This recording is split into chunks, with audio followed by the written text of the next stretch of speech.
राम राम शेतकरी बंधूंनो, स्वागत आहे तुमचं आपल्या ग्रेट शेतकरी यूट्यूब चॅनलवर। बघा शेतकरी मित्रांनो, 30 एप्रिल 2026 रोजच्या आजच्या आपण संपूर्ण महाराष्ट्रामधील कापूस बाजारभाव या व्हिडिओच्या माध्यमातून लाईव्ह स्वरूपात जाणून घेणार आहोत। तत्पूर्वी आपण चॅनलवर नवीन असाल चॅनलला सबस्क्राईब करायला विसरू नका। चला तर शेतकरी मित्रांनो, आपण व्हिडिओला सुरुवात करूया। शेतकरी मित्रांनो, कृषी उत्पन्न बाजार समिती सावनेर येथे जास्तीत दर 8,000 रुपये क्विंटल जाते लोकल कापूस। मग आता तसं पुढील बाजार समिती राळेगाव येथे जास्तीत दर 8,630 रुपये क्विंटल, सर्वसाधारण 8,100 रुपये क्विंटल जाते लोकल कापूस। मग पुढील बाजार समिती समुद्रपूर येथे जास्तीत दर 8,600 रुपये क्विंटल, सर्वसाधारण 7,800 रुपये क्विंटल जाते लोकल कापूस।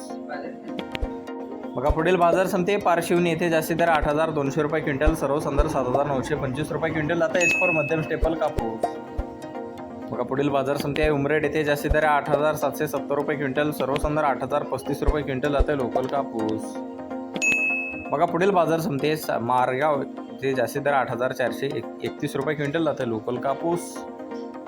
बघा पुढे आहे काटोल बाजार समिती जास्तीत दर 8,300 रुपये क्विंटल, सर्वसाधारण 8,250 रुपये क्विंटल जाते लोकल कापूस।